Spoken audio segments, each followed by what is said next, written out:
What is precipitation? अब precipitation की हम बात करते हैं। अभी हमने क्या पढ़ा? हमने वाटर वेपर पढ़ा था। वाटर वेपर के बारे में हमने अभी जाना था ना, टेम्परेचर। और जो मेन थिंग था उसमें हमने ये देखा था कि अगर टेम्परेचर हाई होता है, मीन्स अगर एयर जो है वो वार्म होगा, तो it can hold more water vapour, ये भी हमने देखा था। और अगर वो कोल्ड होगा तो it can accumulate, it can hold less water vapour. अब क्या होता है कि इसमें है ही ना कि warm air can hold more water vapour than cold air can, ये अभी हमने देखा। तो अब क्या होता है, जैसे जैसे वार्म एयर राइज कर रहा है, ठीक है, यहाँ से यहाँ वार्म एयर जब राइज कर रहा है, जब गर्म हवा ऊपर की तरफ जा रही है, फिर क्या होगा, जब ऊपर की तरफ जाएगी यहाँ का एनवायरमेंट कूल होगा, ठीक है, यहाँ का एनवायरमेंट कूल होगा। तो ये अब उतना वाटर क्या होल्ड करेगा, जितना वाटर वेपर ये यहाँ होल्ड कर रहा था एट द वार्मर रीजन, क्या ये इतना ही वाटर वेपर यहाँ होल्ड करेगा एट द कोल्ड रीजन? जब ये कोल्डर जगह पे, जैसे जैसे ये ऊपर जाएगा, ये वाटर, ये एयर जो है ये ठंडा होता जाएगा, तो इसकी कैपेसिटी कम होगी वाटर वेपर रिटेन करने की। जब ये Yes, ma'am. कैपेसिटी कम होगी, when this capacity gets decreases according to the height, फिर क्या होगा, वो जो इसके अंदर टाइनी ड्रॉपलेट्स हैं, what is water vapour? Water vapour जो है वो टाइनी ड्रॉपलेट्स ऑफ वाटर ही है। तो ये क्या हुआ, ये जब ठंडी हो रही है तो ये कंडेंस कर रहा है, वाटर वेपर जो है ये आपस में जुड़ता जाएगा, कंडेंस होता जाएगा, जिसके कारण ये tiny water tiny water drops बनाएगा, मीन्स छोटी छोटी बूंदे। जैसे ठंड के दिनों में देखोगे तो ओस की बूंद दिखाई देती है ना, वैसे ही ये छोटी छोटी बूंदों में फॉर्म होगा। और क्या होगा कि एयर के कारण, एयर तो होगा, एयर के कारण ये इधर उधर मूव करेगा। और ये जो वाटर वेपर है ये छोटे छोटे आइस क्रिस्टल्स में भी फॉर्म हो जाता है। द वेपर में change into tiny crystal of ice. सबसे पहले वार्म एयर हाइट पे गया, ये कोल्ड हुआ, then the water vapour condenses here and it turns into a tiny droplets of water.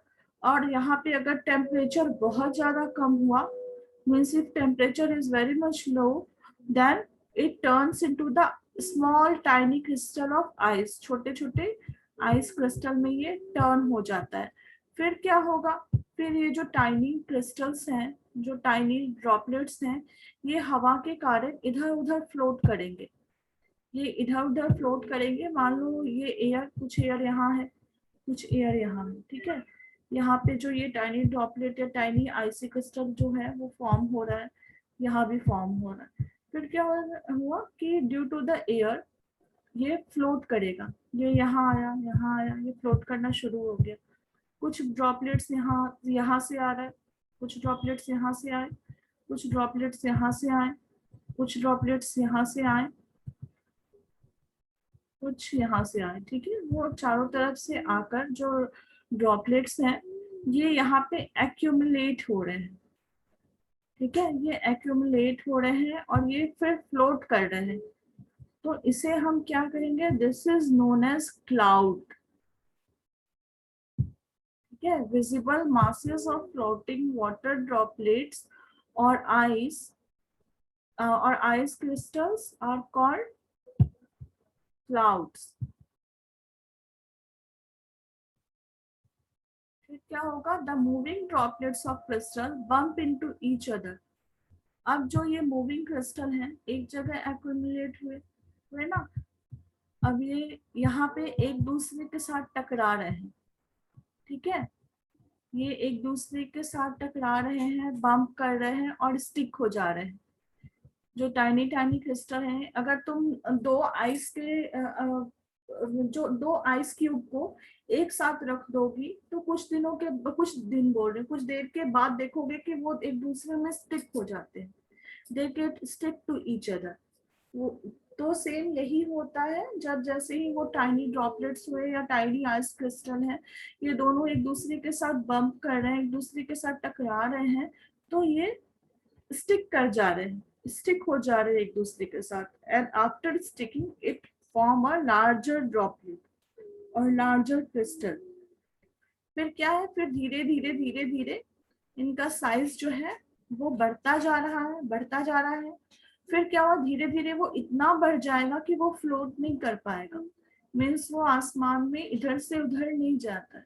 जैसे कब अभी देखोगे, अभी अगर बारिश नहीं हो रही होगी तो कुछ क्लाउड्स दिखेंगे बिल्कुल हल्के से, कभी कभी ऐसा दिखता होगा ना कि बहुत सारे क्लाउड्स आसमान में जाकर एक दूसरे के साथ मिल जा रहे हैं।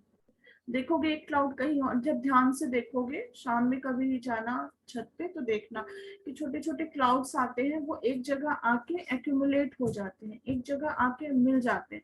ऐसे ही जब बहुत सारे क्लाउड्स आके एक्यूमुलेट हो गए, वो बहुत हेवी हो जाते हैं, क्योंकि उनमें जो क्रिस्टल हैं, जो ड्रॉपलेट्स हैं, वो आपस में एक दूसरे के साथ जुड़ जा रही है, they get stick to each other. ऐसे ऐसे करते करते वो बहुत हेवी हो जाता है, जिससे कि वो फ्लोट नहीं कर पाता, और इसके कारण रेनफॉल या स्नो होती है। जब वो काफी हेवी हो जाएगा, वो इधर से उधर जा नहीं सकता है, तो क्या होगा, फिर वो डाउनपोर हो जाएगा, उससे बारिश होने लगेगी।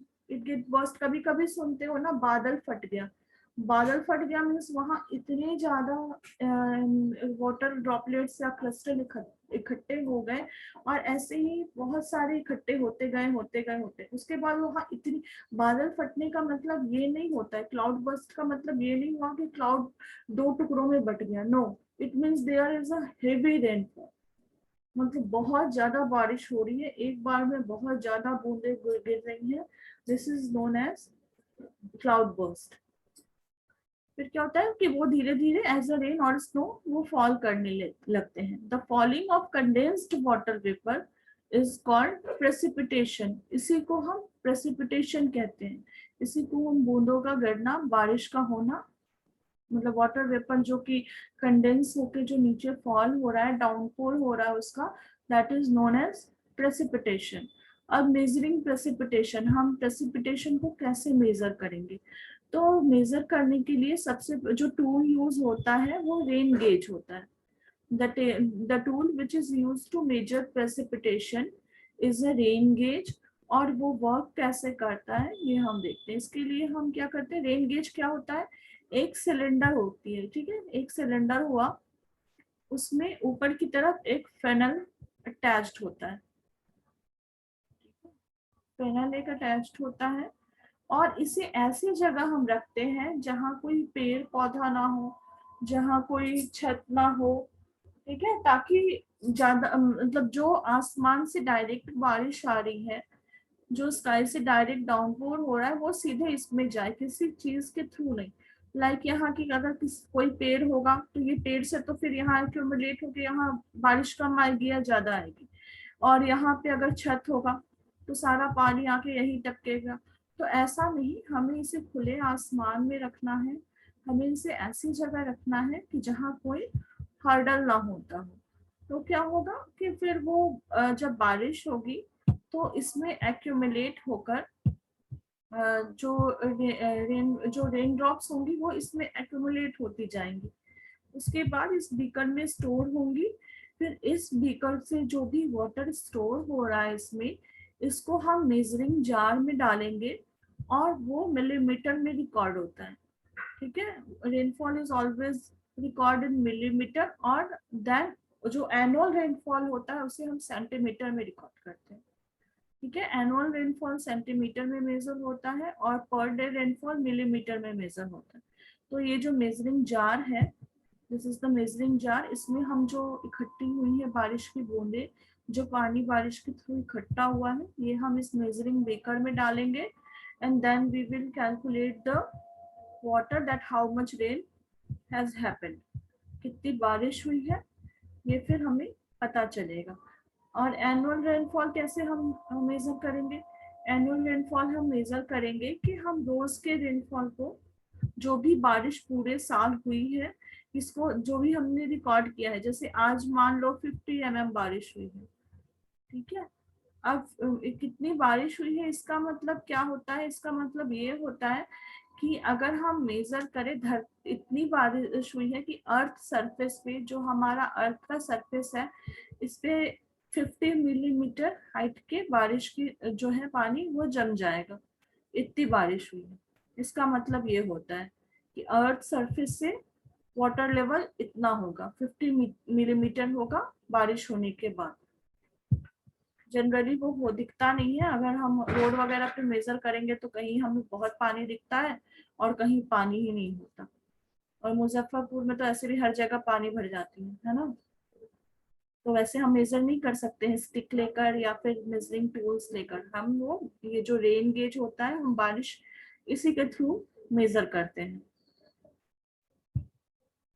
और क्या है उसके बाद, जैसे हाँ, एनुअल रेनफॉल हम कैसे कैलकुलेट करेंगे, एनुअल रेनफॉल हम कैलकुलेट करेंगे ऐसे ही, स्नोफॉल भी मेजर होगी, स्नोफॉल भी ऐसे ही मेजर होगी, सेम रेन गेज के थ्रू ही स्नोफॉल भी मेजरमेंट होती है और उसमें हम स्नो कलेक्ट करते हैं। अब एनुअल रेनफॉल या एनुअल स्नोफॉल हम निकालेंगे कि रोज का जो है वो हमने रिकॉर्ड किया, जैसे आज 15 mm बारिश हुई, कल 20 mm बारिश हुई, ऐसे फिर उसे हम टोटल